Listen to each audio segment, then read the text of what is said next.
Welcome to In Focus. I'm your host, Phan. This next story is one you must watch. It is about a man who came to America from Laos with the same hopes and dreams that everyone who leaves their country behind has, the chance at something more. He didn't necessarily find it, but I think after you meet him, you will appreciate what you do have and hopefully open your eyes to the community around you. PIPONG Pakisoy works just like you and me. When auto shops need his help, he's ready to go. The only difference is PIPONG doesn't have a home. In fact, he hasn't had one for the last 15 years. I met Mr. Pakisoy randomly one night when I was on an unofficial ride-along with the Westminster Police Department and knew I had to come back and find out more. What you see here may look like a pile of rubbish, but to PIPONG Pakisoy, it's the place that he calls home. I can tell the Vietnamese people, they're good heart. Like Salem, that's the one number one I put it in my heart. This area, they want to keep me out. Only Salem help me. He don't care about the people talking about with talking no good to him. Like hey, why you keep the homeless people at work job, you know? He think about his life in Vietnam before he said. He cannot look the people down, you know. People no die yet, you know. But because I no stealing, no nothing, you know. I'm work. Tell me how you came to America and when you got here.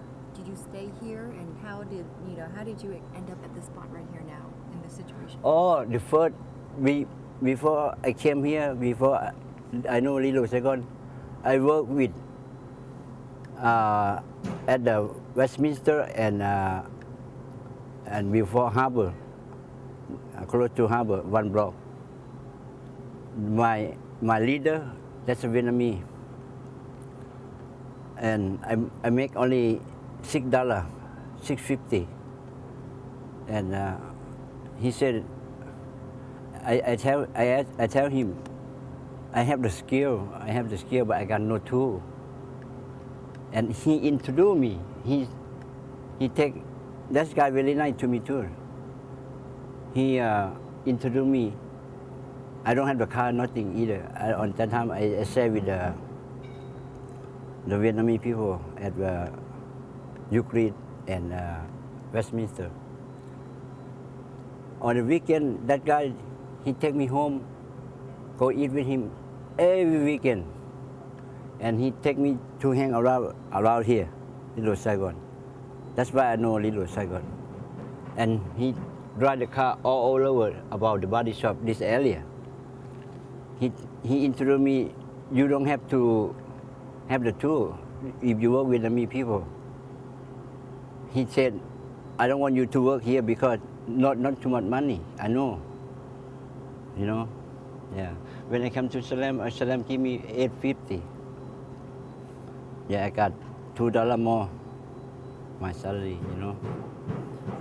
What do you do around here? What is your job around here? I do body work, body shop. Yeah. Can I ask, what did you do when you were in Laos before you came to America?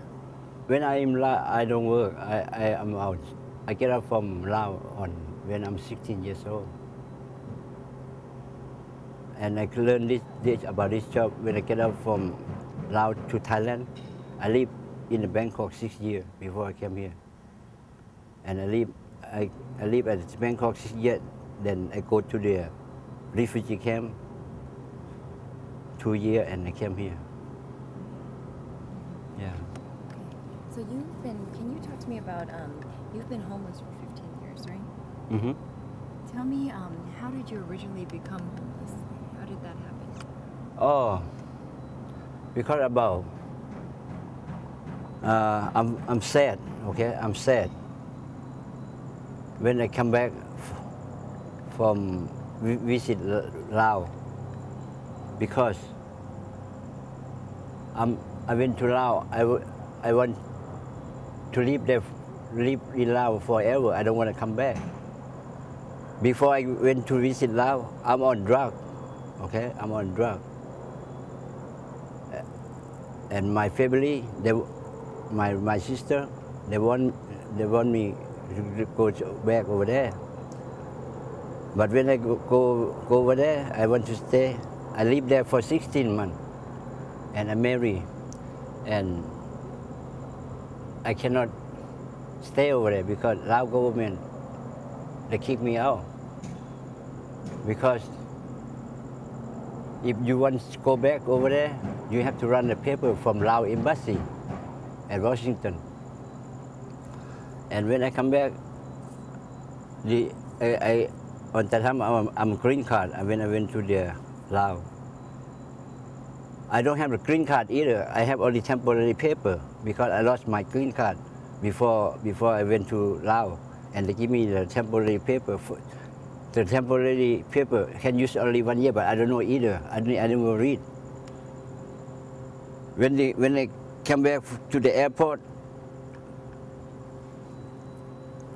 and until I go to when I come back, until I go to the Chinatown, try to leave application for the make a citizen, and the guy, he told me, he asked me, do you ever went to another country? I said, yeah, I just come back from Laos a couple of weeks ago. I want to make a citizen, like I can get my wife over here, right? And he said, you can try right now. I think you you break the law. You gotta wait until 5 years. Like same like you come just came new person, because you break the. I don't think they're gonna keep you a citizen yet, make a citizen yet, you know. And after that, and I feel sad like that. I cannot wait for a long time, you know. And So that's why, and I'm on drug now. I'm crazy. If I think about my wife, I'm almost die. I feel like I'm gonna pass out. I'm crazy. I'm crying every day. I cannot sleep. You know. because you couldn't get your wife over here? Yeah, because I feel sad like I have to wait until 5 years. Until 5 years, then you leave a fraction. 2 more years, then they can call you to make a citizen. I don't think I got home like that, you know. So is that how you became homeless from then on? Like, was it because you were on drugs and you couldn't find a job, or how did it happen that you were here and then you didn't have a house anymore and then you started to live on the streets? But I feel sad when I go share with the people. That's not your family, you know. Nobody talk with you. The same thing, like I sleep over here. And only like no comfortable because their house. Just walk to the door, front door to your room, that's it. You can do nothing. Sometimes if you have the house, you have to relax at the sofa. Only walk to your house, only small room. I'm so tired of that. Yeah.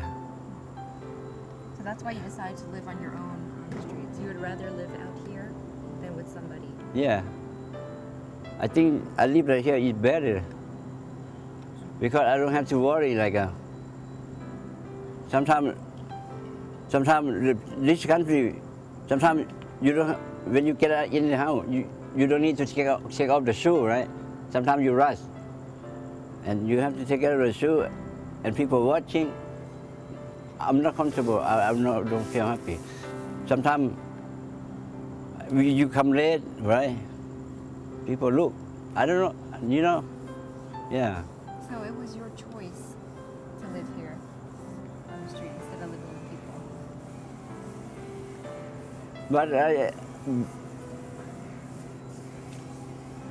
But I don't know. I don't know how to say like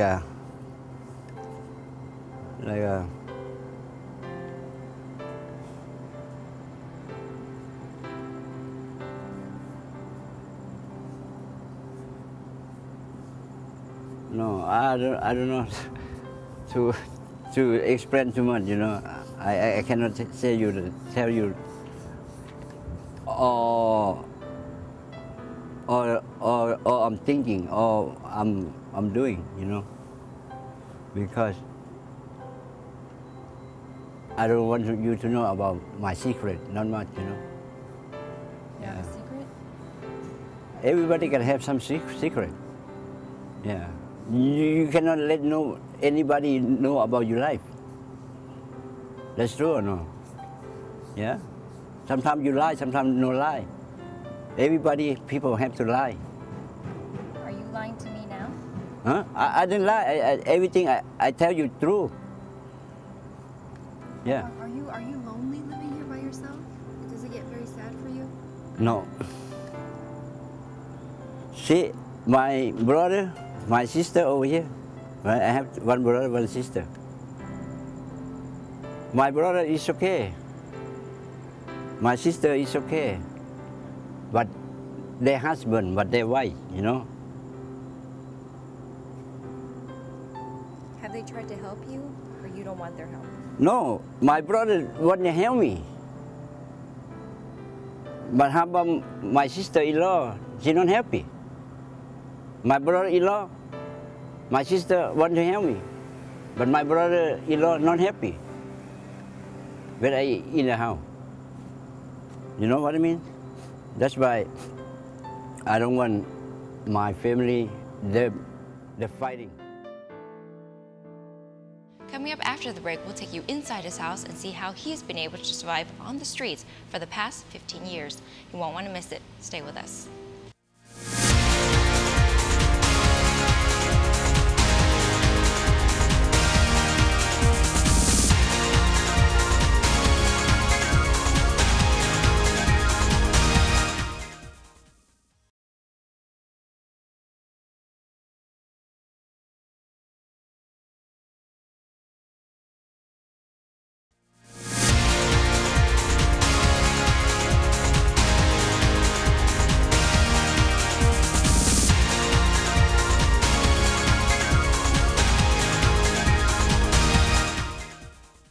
Welcome back to In Focus. I'm your host, Phan. Before the break, you got a chance to meet Mr. Pakisoy and find out a little bit more about his life and how he came to be on the streets. In this segment, we'll find out how 15 years on the streets has changed him. Are people mean to you because you don't have a home or because you live out here? No. Nobody mean to me, you know. For me, I live here. Nobody do nothing to me. Nobody bother me. You said you don't consider yourself homeless, right? Because you work? Yeah. I don't feel like I'm homeless. I'm normal, like, because I work. The homeless, they don't work. They all drink, get high, whatever. Me, sometimes I'm get high too. But I work, you know. That's why I think I'm not homeless. People in this area, they don't call me I'm homeless because I work almost every day. Yeah. What happens when it rains and you're living out here? Is it? I cover it by plastic. Can you show me your house and how you put this together and everything? Sure. Yeah. Yeah, you can see the what you say? Yeah. What did you say? Can you show me, you know, how you put this together and what you have all this stuff here? Oh, just only one dish and one at the middle and this wall. That's it. I tied it with here. Oh, that's cool. Yeah, and I tied it with that door. That's it. This is actually very neat. Yeah, only 2 pieces of wood. Yeah, and I put over here too. The what is it called? Make it cover the hut. Like it don't make it hot, get cold, you know. Is this the electrical box right there? That's a battery. Battery. Yeah, I use a battery.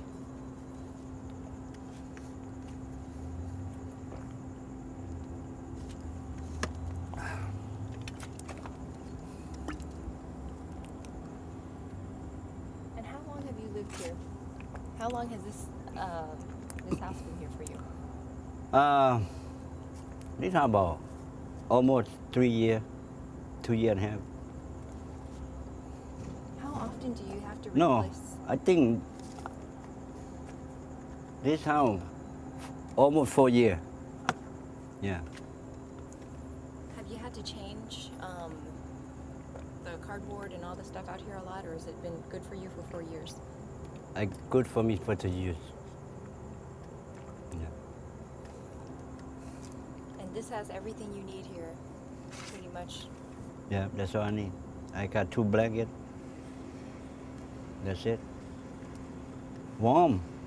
No cold. No cold. People think they're cold. I know, no cold. Because the wind no blow to me.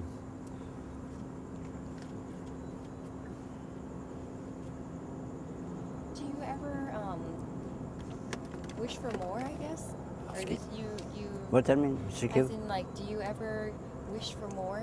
Like to be able to own a house one day or anything, or to live, or you're okay if this is how you No. Tell me about that. Yeah. If I have chance, but because right now the job is too slow. Too slow. And I don't have permanent job. I cannot afford to. Yeah. And everything expensive too. Yeah. Do the police ever give you trouble for being out here? Do they ever give you trouble, and what happens when that And happens? they give me ticket sometimes. And when you get a ticket, what do you do? Pay for. How much are the tickets? They give me ticket before when I went court. I didn't pay. They just dismissed. But last time about 3 months, 4 months ago, $25. Yeah. So I want to ask you too. You make enough for yourself to eat and to have everything you need. Yeah. Yeah. So you don't go hungry. You always have food to eat every day, right? Yeah. Yeah. You're Like, right. like I told you, if I don't have money, I don't have job. I go ask people money. Mostly only Vietnamese people give me the money. You know? Does it hurt your pride to have to ask for that? Huh? Does it hurt your pride to have to ask for that? You have to. Better than you go steal. Right? Better than you go steal. If you don't ask, what you can do? What you gotta do? You go steal. But the people, they're happy when they do nation. They have religion. The heart. Only $1.50. You got no problem for them. You know? All kind of people. They help people, the homeless, $1.50 or whatever. No any problem. And they feel good too, because they ever help people. Yeah, because they have religion. Religion teach them like that. The Bible teach people like that. Do you have any religion? Yeah. I'm a Buddhist. Buddhist? Yeah, but I believe in God too. I believe in God and I believe Buddha. Keep your God, keep the Buddha in your heart. You don't have to go to temple. You don't have to go to the church if you believe. For me, I think the God, the Buddha, always give me the food every day, protect me, that's it. Yeah. Do you find that people automatically think that you're not a good person because you don't have a home? That's what the people think, I think. But I don't care. Why I care for? The people say. I didn't hurt nothing. I didn't feel nothing. I eat my own food. That's all I need. I eat my own food with my hand. The people talk, the one people talking shit, they don't help me nothing shit. I only talk shit. The people, I ask them the people money. They give me the money, but they never talk nothing. Talking about bullshit, you know. Can I ask you, do you expect that people will help you? Is that, you know, like, I'm always respect the people help me. The people this area, the one give me the money, ever give me the money. I never forget. I live it, put their name, their faith in my heart. I never forget the people give me money. Even 50 cents, a quarter, or even 1 cent. do you ever get sick? And, you know, when you get sick out here? No, never. I never had a flu either. I never get a flu. Tell me what, can you tell me what a typical day is for you? What time you wake up, what you do when you wake up to the end of the day? Can you walk me through that? Every morning, what happens? I got no job. I don't know how to say it. Like whatever I want to get up, I get up. I sleep early, I get up early. I sleep late, I get up late. That's it. Do you enjoy your life? Do you find it, are you happy? Yeah. Yeah. I'm always happy. If people don't bother me. Yeah. Do you ever feel sad that, you know, like, because I want to ask you about this because everybody who comes over to America, you know, is hoping for a better life, right, than the one that they had in their life. I came from Vietnam too. My parents came over after the war, you know, and so everyone comes to America hoping for something more, you know. I would say, like, this is not ideal, right, for you to be on the streets for 15 years for that amount of time. Is that something that, you know, you ever think about, or does it ever make you sad to think about that? No. I don't feel sad about my life. Never. I'm always feel good in my heart. I don't worry about something else. Like you need a house, you need a car. I just day by day I have food to eat, have some clothes to wear, like cover my body. That's all I need, and I feel happy. If you think too much, you're crazy. Yeah. If you think too much, you're crazy. Homelessness is not a new problem. It is not unique to one region or one country or one city, and is happening right here, right now, in our own backyards. Mr. Pakisoy is not representative of the homeless population because he at least is able to find enough work to feed and clothe himself. Most of the homeless population is not as lucky, if you can even call it that. If you want to help Mr. Pakisoy, you can email me at thuyfan@sbtn.tv for more information. Until next time, we hope you learn more, live more, and always stay focused. Thanks for watching.